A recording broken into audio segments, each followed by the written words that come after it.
Good afternoon. This is a bit of a different video. It is a video concerning the Playtesting Guild, which is a very fun initiative in Unmatched to make testing for fan decks. It's an initiative that organizing teams so there can be community testing of fan decks instead of just being random. Like you look for games on the Restoration Discord, or you just test with your friends, which is all fine, but it's a way of having a more standard set of testing and more widespread as well. It was an old initiative. I think this one is the new version, as far as I understood. Yeah, it's a very, very interesting one. The reason I'm making this video is because on the old Playtesting Guild, Zero Skater used to make some videos playtesting the decks, but before he did the playtesting, he gave a little first impressions of the decks. He looked at them in the Matchmaker and gave his first impression of the cards and the abilities and everything, and then he played the games.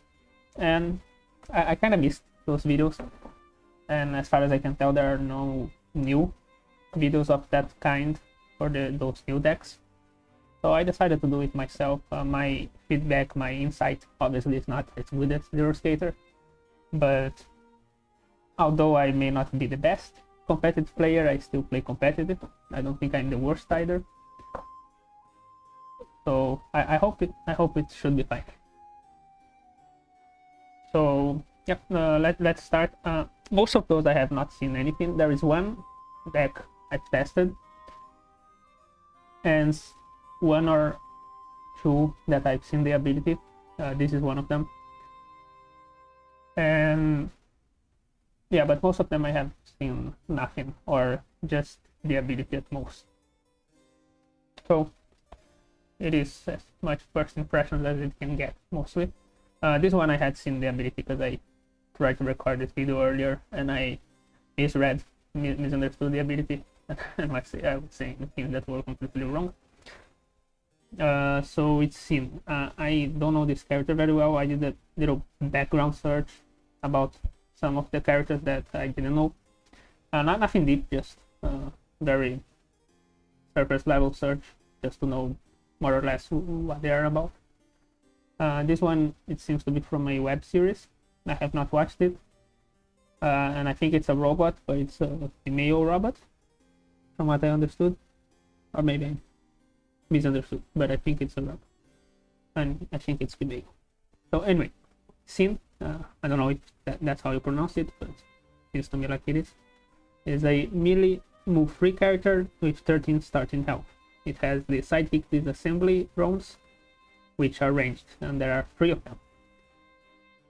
And so decent stats. 13 health is on the lower side, but 3 sidekicks is good.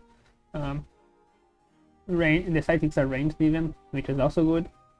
And the ability rates. If you have 5 or more cards in hand, Cyn can attack from up to 2 spaces away, ignoring zones. At the end of your turn, if Cyn dealt at least 2 combat damage this turn, you may draw 1 card. So Cyn's like an aggressive fighter because of the ability, which is helps with reaching.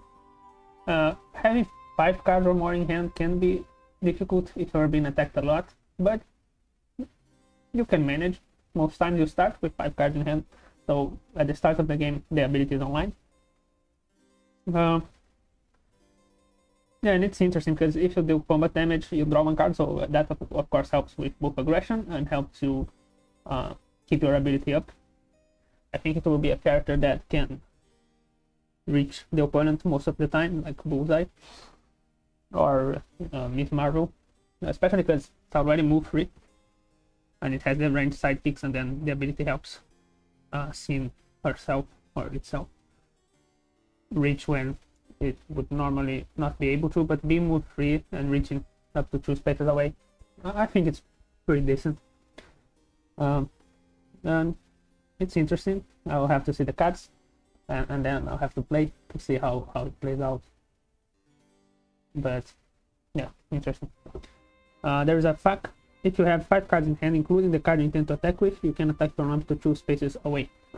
So from what I understand of this, is that if you have 5 cards in hand, you can attack from 2 spaces away, even if you go to 4 cards when you place your card down. That's my understanding of the rule. And there's another fact: Explanation Ends. Pardon. Explanation End works like Houdini's big review card, where you either boost the full amount or not at all. So there is some boosting in the deck, which could be interesting with the ability wanting to keep a high hand count, and the fact that you want to deal damage. Shaping up very interesting from the start. Okay, so let's see the cards. First card is a 4 value attack for Cyn. That's called Let Me In, Let Me In, Let Me In. And the effect is after combat, if you have 4 or less cards in hand, draw 1 card and gain 1 action. This is very good, I think. Since the synergy is very well with the ability, because if you have added 5 cards attack from reach, go to 4 cards, then now you have 4 cards when the after combat triggers, so you draw 1 card and you gain 1 action. Then you just attack with a 4, you draw 1 card, gain 1 action.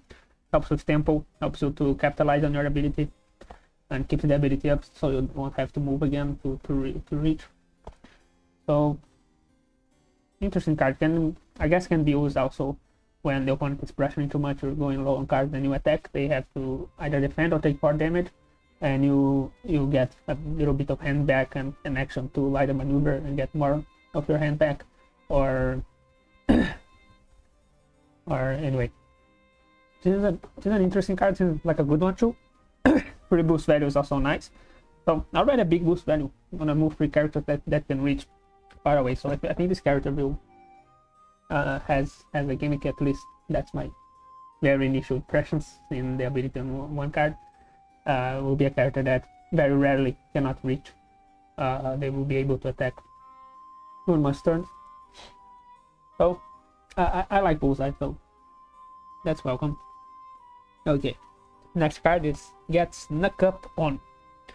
During combat, if Cyn shares no zones with the opposing fighter, this card value is 6 instead. It's similar to the Embiggen card from Ms. Marvel. Embiggen is a versatile though, so Embiggen is a bit better.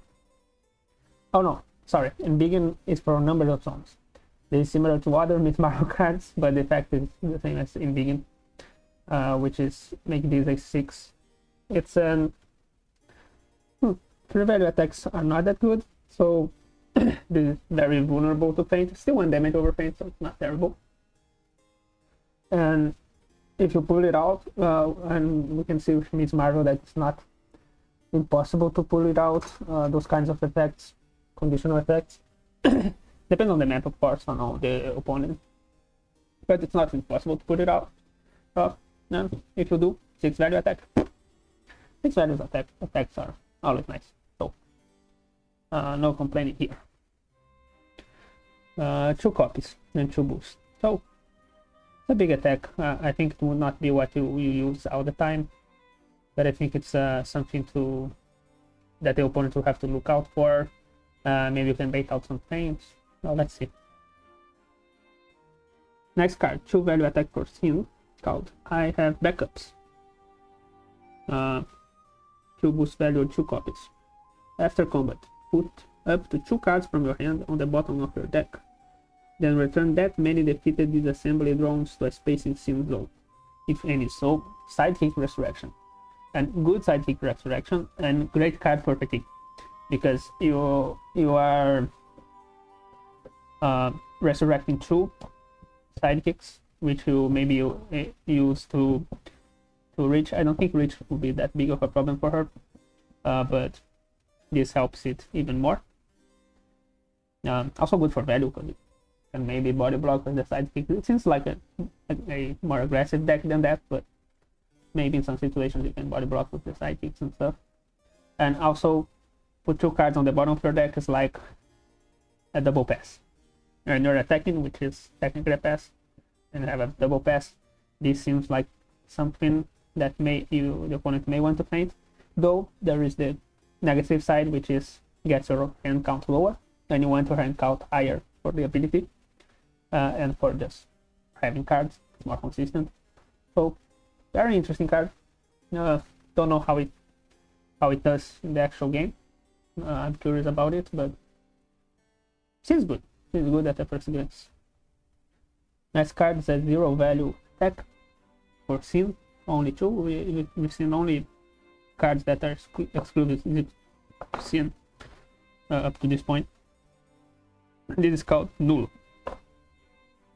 During combat, this card's value is equal to the number of cards in your hand.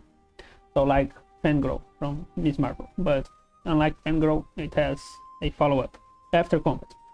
If you have 4 or less cards in hand, your opponent discards 1 card. So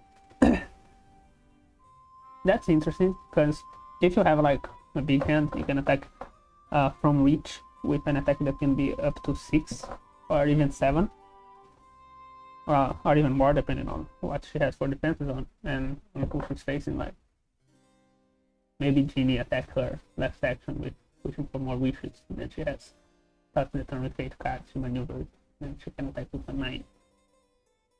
Well, not a 9, an 8, because she's wasting a card. So anyway, so good card. Fangirl is not a bad card in Miss Marvel deck. It's not best, but definitely not the worst. And if you have 4 or less cards in hand, so if this is a 4 or less value, the opponent discards 1 card, so you have like this consolation prize. So it's better than Fangirl. Also interesting card, interacts interestingly with your hand size and everything. I guess maybe the optimal way to play this is when you're at 5 cards, but then you go to 4 cards, and you have a 4 value attack that makes the opponent discard, which is good. But you may use it just to deal big damage with this as a 6 or even higher, like a 7.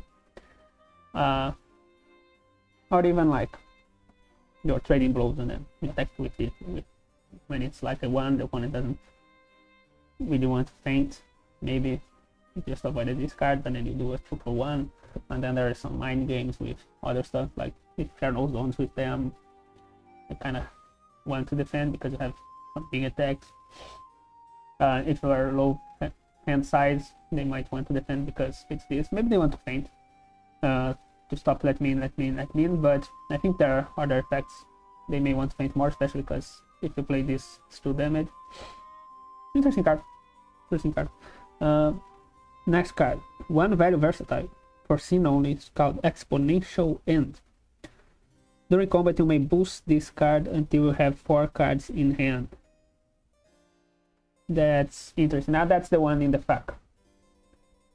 So you cannot, like if you have 7 cards in hand, you cannot boost it twice. You have to boost it thrice to go down to 4 cards. So seems some boost values, like this is a 3. So this can be like for like to boost 3 times and you have 3 of these. You can make that a 10, which is pretty respectful. Houdini doesn't hit for a 10, he hits for a 9 at most. Of course Houdini has other stuff. So it's interesting, but it will make you lose a bunch of cards, so that's another difference to Houdini, because big reveals you just effectively lose 1 card. This, if you want to make it a 10, you lose 3 cards, and up to this point only see this 3 boost value, and then there's another one here that I'm seeing. Interesting, depending on the boost values especially. Could be good. You can also, since it's versatile, you can use it in defense on a pinch, though if you have to boost a lot in defense, you probably don't want to. So it is interesting, because not very good for value, but could be the damage you need to finish off the game, or the defense that's big enough so you survive and finish off the game soon after, or to stop an effect like the hoax. Interesting card. Doesn't seem that good at first glance, but interesting nonetheless. Okay, 2 value defense for Cyn called Callback Ping. Immediately, Cyn swaps spaces with a drone. That drone is now the defender. So you can use the drones to effectively body block, especially because if you have this, you can force the opponent to attack drones. Of course, you wasted the card. You play the card either way, so not that good. But if the opponent attack with a big attack, and you do this, I think you feel good. After combat, you may defeat up to 2 drones. If you do, draw that many cards. So a good way to draw. Kind of works like the opposite of I have backups. So that's also interesting. Like you play this, you go fatigue, and then the opponent thinks, okay, but now I can press the advantage, and then you play this, and then you come back hand size, maybe catch them by surprise. I'm just imagining stuff, but okay. Doesn't seem like an amazing card, but those sidekick swap cards are never bad. So good one. Okay, Void. Choose an opponent. They discard 1 random card. You may defeat 1 drone to gain 1 action. Then draw 1 card for each drone in Cyn's zone. Okay. Big effect. But I think it's one I quite like it. Because... well, it's good, first of all, because randomly these cards are good and this is only scheme, so the opponent cannot even paint it. So that will be always good. And then you may defeat 1 drone to gain 1 action, so you can use this like pressure, like you play this, they discard 1 card, so they have 1 card less, and then you defeat 1 drone and gain 1 action, and maybe you were at 5 cards in hand and now you were at 4, or you were at 6 and now you're at 5, and then you attack this. Imagine you have 3 of those in hand. You can do some combo, some cool things, or even playing 2 of those. So interesting. I like it. And then you can defeat the drones to draw more cards, so you can use this as a combo as well, but no, you don't defeat the drones, draw the cards, sorry. You draw the cards for each drone in your zone. So if you kill the drone, you probably have less drones in your zone. So the most you can draw with this is 2. But draw 2 cards, gain 1 action, the opponent discards 1 card, random card. It's a good scheme. It's a very good scheme. Next one is Honestly, I'm Starving. So she's hungry. The effect is place Cyn in any space in her zone, then deal 1 damage to an opposing fighter within 2 spaces of her. You may defeat a drone to deal 1 additional damage to them and draw 1 card. So she has many stuff that kills the drones. So another thing to look out for this. I have backups. She uses her sidekicks a lot for her effect, it seems. Deal 1 damage to an opponent fighter within 2 spaces of her. It's good. It's fine. The movement is fine too. It's a pass. And you can use it as a non-pass, but deals 1 more damage, and then you can pressure, maybe if you're too far away. Doesn't seem the best, but also not the worst. I think decks usually have bad cards, like 1 or 2 bad cards, like bad gameplay wise.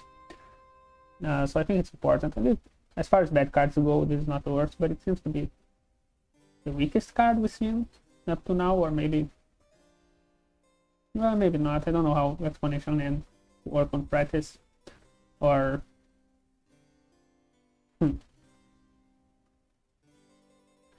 but yeah, it's a fine card. I think nothing too big or too flashy, but works.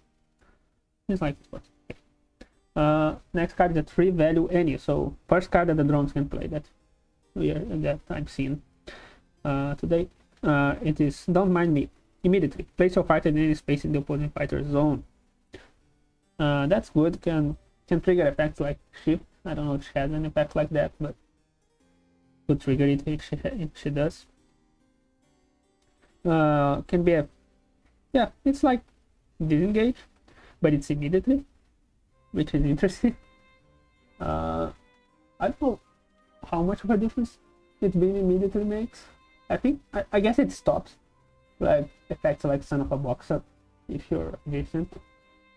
So though you don't have to be adjacent, but could stop those effects. So I guess being immediately is better. We'll have more uses. Though it's a bit worse for chasing, so it's a bit of a trade-off. Fine card, nothing too flashy, nothing too big, but fine card. Okay. Can also be used to like attack first action, Then you go away like a kite, and then you attack again because you have enough time to do it. Okay, not bad. Sober of the Absolute Fabric. Another any card, 3 value versatile, boost value of 1. After combat, move the opposing fighter up to 3 spaces. Then, if your fighter shares no loans with the opposing fighter, draw 1 card. Okay, this is a fine card as well. I think we're seeing the weaker cards now, like I think probably those maybe on the stronger side, and then now we're seeing cards that are a bit weaker. Maybe we'll see stronger cards later on as well. Yeah, it's card draw if you need. She has a lot of card draw, so I don't think she will need it that much, but keep the ability up. I think it will always be good, will never be bad. And you can move the opposing fighter, so that can be useful for a variety of reasons, like put them in the pit of Raptor Paddock, or pinning them with the sidekicks, or just kiting, or just activate the second part of the effect and drawing a card if you need. Okay, not bad. Next card, 2 value versatile any, Gigo. Choose 1 effect. If your fighter is not adjacent to any opposing fighter, do both. Cyn recovers 1 health and move your fighter up to 2 spaces. So with her ability and the fact that her drones are ranged, she can get both effects very reliably. This is the first healing on the deck, so until now she was 13 health and no healing. Now we are seeing 13 health and 2 healing, because it's a 2 copy card, and she has the sidekick resurrection, but she also has sidekick healing card, so an interesting one with total health value. Hard to judge without having played it. But yeah, fine card. It's 2 value versatile, so you're probably taking damage if you are being attacked with this. The sidekicks can play as well, so you can force them to attack the sidekicks, and then you recover 1 health effectively. But you probably lose the sidekick. Though maybe they attack low on the sidekick, but it's just sidekick, and then you recover health. And yeah, not bad, but nothing amazing as well. The low value kind of holds it back, which I think is fine, by the way. I'm not complaining, just mentioning. Okay, next cards, 2 value versatile any, Feint. So the Feint is an any, she has a cancel, and it's any, so Daredevil cannot exploit that. Immediately cancel effects on your opponent's card. It's fine, people know what it does. And the last card is a drone exclusive card, so it's the only card exclusive to the drones in the deck, which is Murder Drones. During combat, if the opposing fighter is not adjacent to your fighter, this card value is 4 instead. Okay, they are ranged, not that hard to trigger. If another ranged fighter attacks them, they can play this in defense as well if you want to keep them alive, so not bad. After combat, do 1 damage to an opposing fighter adjacent to your fighter. Okay, so it's interesting. You can go next to a sidekick and then attack the hero with a 4 and then kill the sidekick for free.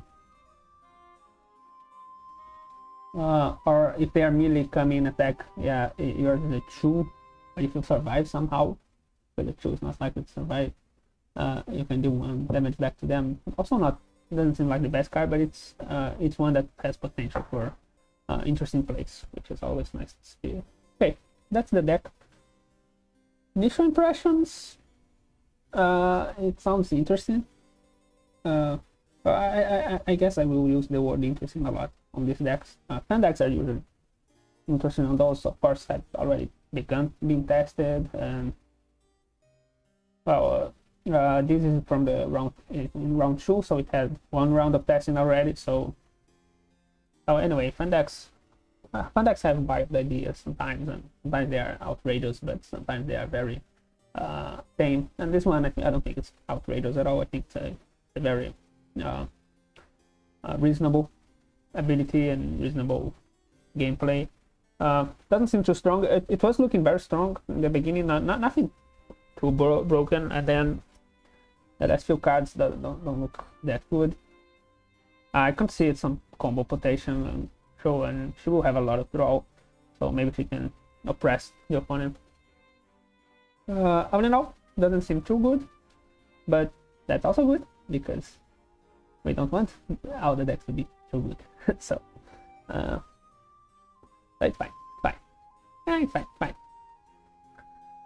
Okay, so that is Cyn. The first deck we took a look at. Next one is Aziraphale. Aziraphale. I don't know how you pronounce this. Aziraphale. I'll say Aziraphale. Azzy and Crowley. From Good Omens. I have not read the book. I think it's a book. And I have not watched the series, but I know what it's about. So I remember the trailers and stuff. Didn't seem like my cup of tea. I think I saw some scenes. But anyway, it's a series that had some success. New Gaiman is very famous, kind of under fire right now. But he was he still is a very popular author, controversial or not. And yeah, never was a big fan of his books. I did like Sandman though, but haven't read him. This doesn't seem like my cup of tea, but obviously it was met with some success, and someone made an unmatched deck about it. Okay, now this card deck, by the way, very good. Looks very good. The card deck. I don't know if they drew it or they got an image and then added the unmatched logo, but I like it. Okay, so Aziraphale. Melee starting health 8, move 2. After any combat involving Aziraphale, increase A by 1. At the end of your turn, if Aziraphale is undefeated, you may decrease A by 1 to draw up to 1 card. So they have a little resource, a specific resource. There's a quote. This top, absolutely tickety-boo. Alright. The next one is Crowley.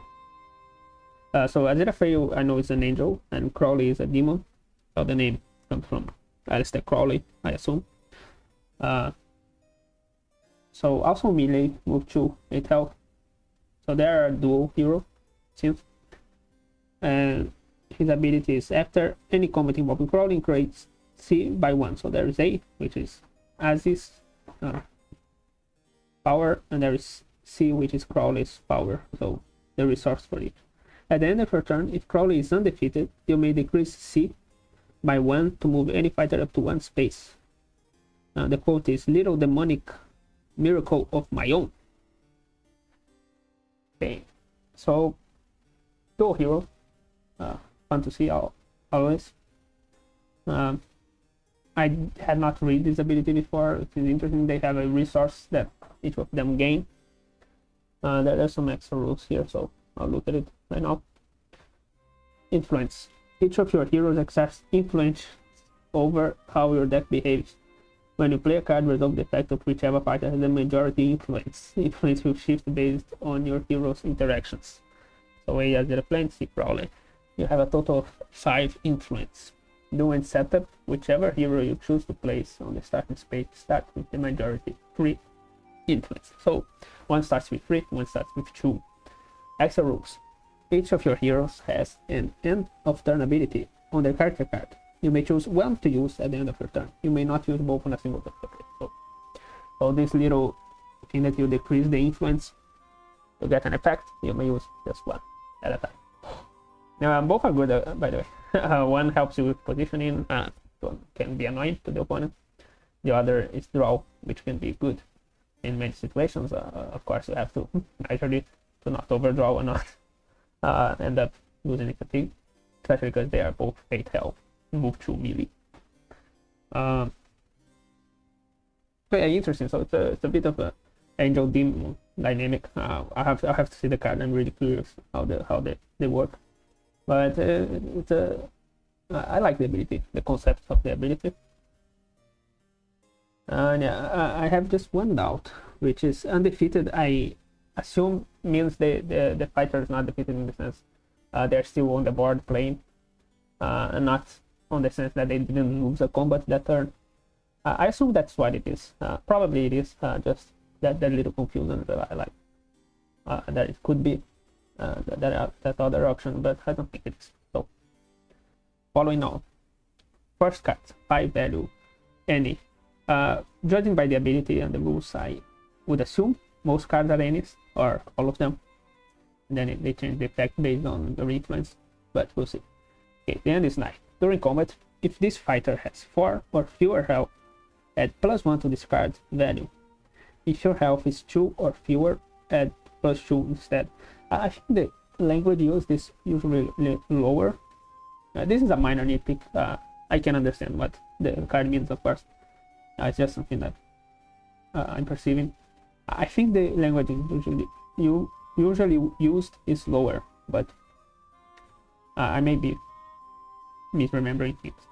So yeah, so it's a 5 value that can be a 6 value if you're low health, and if you're really low health, it's a 7 value. So it's kind of a Hail Mary card.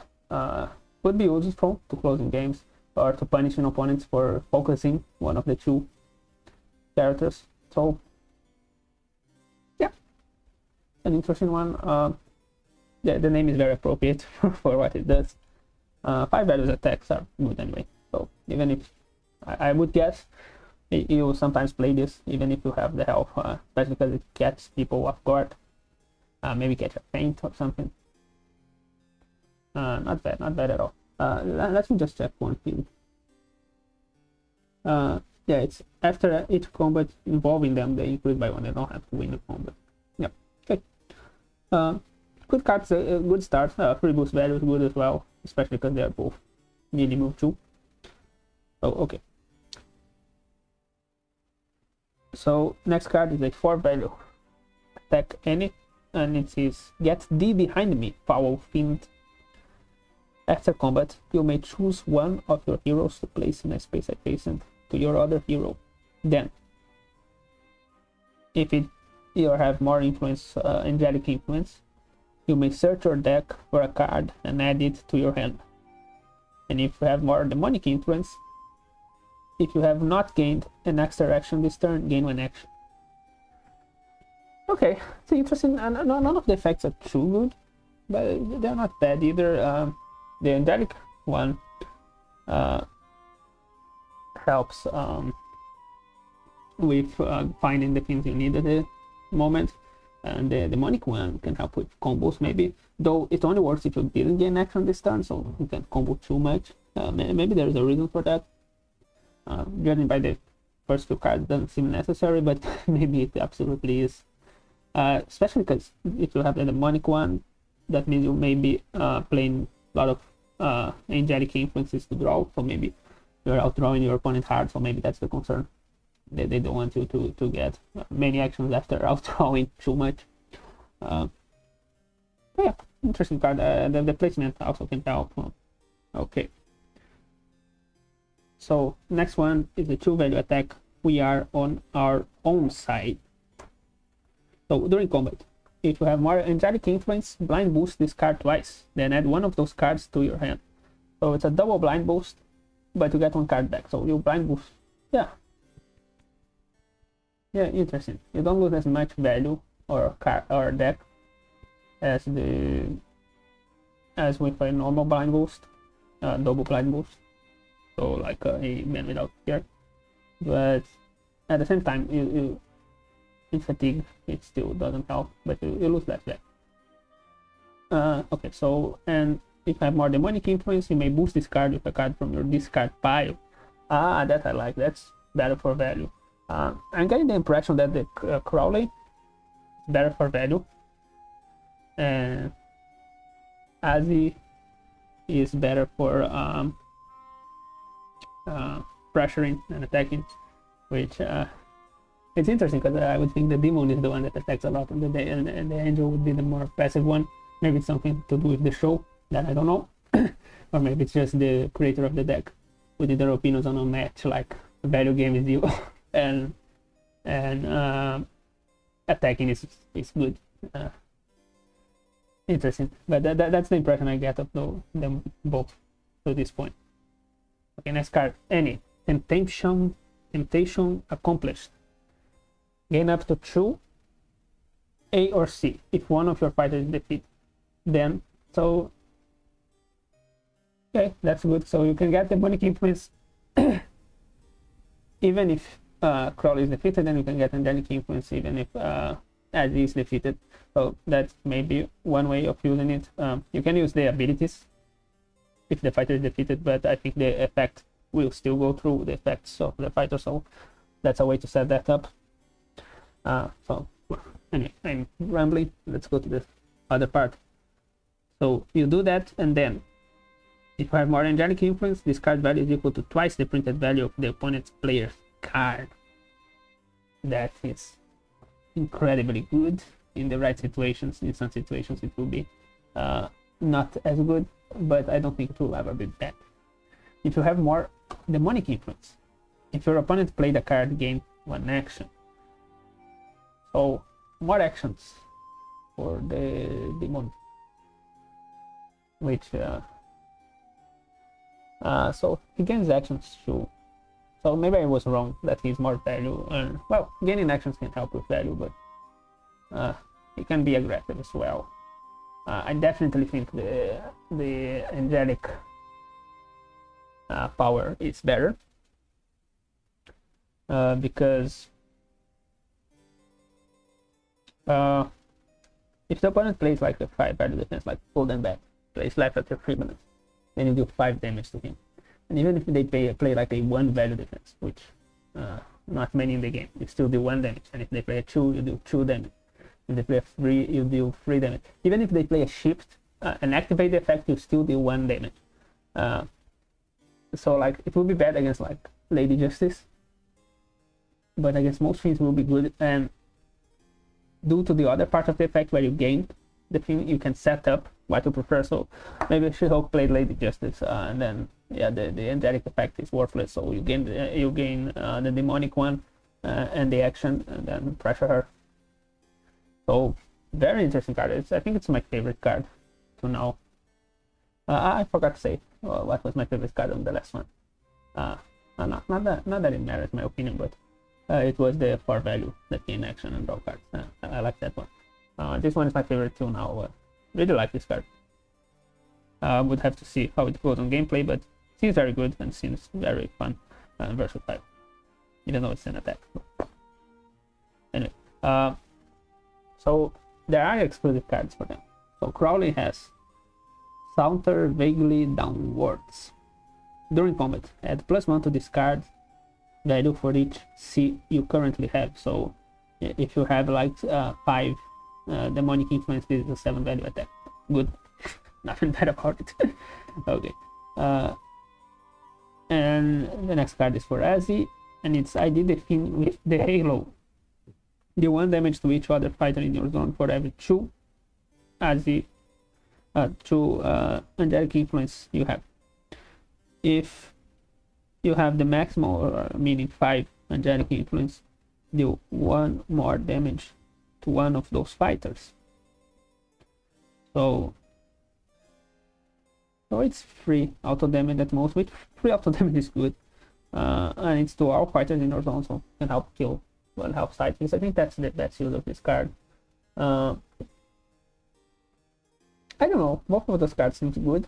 Nothing amazing. I guess this one is better, it has more utility. The Angel one, Crowley's one, well, can be a 7, but free auto damage is almost a 7 because it's free damage over a 4. So I don't know. The angelic effects are impressing me a bit more than the demonic effect to this point, but I guess in gameplay you start to see the differences, and maybe probably in some matchups you prioritize one or the other and mix it up. It's like a very complex character that will reward players who take the time to master them. Interesting. Okay, next is a 4 value defense. It's the first defense we've seen in the deck. Everything to this point has been attacks, and they are 8 health each and 2 characters. So they play a dangerous game. So maybe there is some hidden. We'll see. So 4 value defense. Any you can't kill me. there will be paperwork. After combat, draw one card. If one of your heroes is defeated, you may gain up to 3 A or C. Another way to set up to gain demonic or angelic influence, even when your fighter is defeated, which is very good. To this point, there is no card that spans angelic or demonic influence. Let me reread the bit real quick.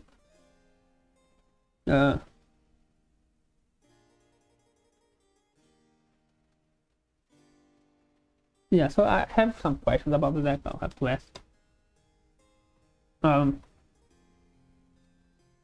Like, if you have 5 influence for both, do you choose the effect or you do both? Or not even 5, but like the same amount, or you do neither. That's interesting, because you to this point you can only spend influence with the ability, which is good to control the influence you have for each one. But also, like, if one fighter is dead and you gain influence for him, maybe you can get stuck with his effects forever. Oh, very interesting. I don't know how it works, but the pit may gain up to 3. Yeah, good card. 4 value defense. Fine, it's good. I don't even like you. 2 value versatile any. They don't even like each other. After combat, you may move each of your fighters up to 2 spaces. They may ignore spaces with opposing fighters, so I guess that means that they may move through spaces with opposing fighters. That's if you have more angelic influence. If you have more demonic influence, move each of your fighters that is adjacent to one of your fighters up to 3 spaces. I think I get it. The demon leads people astray, so that's why they move them. Okay, so that makes sense. Both are good. Move through spaces, not be that good. Can be good for Cyn as a 2 value. Versatile, so not the best card in the deck, no, but it's okay, I guess. Okay, next, another 2 value versatile, and another any, simply ineffable. I don't know this word, sorry. Gain up to 2 angelic or demonic influence. I don't know this word because I'm foreign, not because I'm not dissing the word or the deck. Gain up to 2 angelic or demonic influences. If one of your fighters is defeated, then angelic influence, add +1 to this card value for each zone of fight by your fighters. Cool. And demonic influence, deal 2 damage to the opposing fight. Again, you can choose which one you gain, so you can set this up. Good effect, because this can go up to a 5, I guess, up to a 6. Oh no, it can go up to much more than that. It can go up to an 8, and I guess now to even more than an 8 with the new Witcher map. So yeah, this can go insanely high, and you know what your opponent played before, and you can set up the influence. If you like, true influence will probably be enough to set it up, and it can be used as a defense as well, so almost an ultimate defense. This card is incredible, simply incredible card. And if you will not deal damage, or if you're already defending, you can always set up the demonic influence to deal 2 damage to them. Incredible card. I think this, I don't know, maybe the best card in the deck so far. Maybe not, but incredible card, and fun as well. It seems like a fun one, very strong. You have to set it up, and so I don't think it's OP, but it's strong. For somebody's sake, 0 value versatile any. During combat, increase this card's value by 1 for each angelic or demonic influence your hero in this combat currently has. Set your active hero influence to 1. Your hero ability will still cause your influence to increase. So this is the first card that loses influence. From what I understood from it, you increase the value by 1. Like if you're playing this as Lazy, you have like 5 angelic influence, this will be a 5. I think that's how it works. I think it doesn't get to be a 10 if you have 5 of both. But especially with set your active heroes influence to 1. So yeah, so that's why I'm understanding to a card. It can be a 5. So it's not like Control the Demon from Ghost Rider, but it's a very different resource than Hellfire. So could be good. Could could be a little underwhelming as well. I can see both. I have to test it to know for sure, but I can see it going both ways. But sounds fun. That sounds good enough. 5 value versatile if you can pull it off. So, and then set the influence back, which may be good because maybe you want this influence to be set back, and then it will be set back 2, not 1, because you gain from the combo because of the ability. So okay. So another ASI exclusive card, so they have more than one exclusive card. Just enough of a bastard to be worth knowing. Cancel all effects on your opponent's cards if you cancel. Free value cancel. Versatile. Good. Simply good. It's only an ASI card, so that's the balance to it, being a higher value cancel. So good. Simply good. Next one is a card for Crowley. It is at heart just a little bit a good person. So that's the contrast. Like the angel is enough of a bastard to be interesting, and the demon is just a little bit a good person at heart. So if the opposing fighter card immediately, if the opposing fighter's card is not versatile, ignore its value. So it's the opposite of the Hamlet card. Nice. After combat, if you lost, choose a friendly fighter to recover 1 health. So if they play versatile and you attack this, you can recover 1 health to one of your to your other fighter, and in a 2v2 you can recover to any fighter. Alright, I like it. It's an interesting card, nothing game breaking, but interesting. Crowley doesn't faint. That's important. Like if you play Daredevil, you go for ASI, and then when you need to recur, you go to Crowley and you recur out of him. Oh, I guess it doesn't faint. There's 1 card left.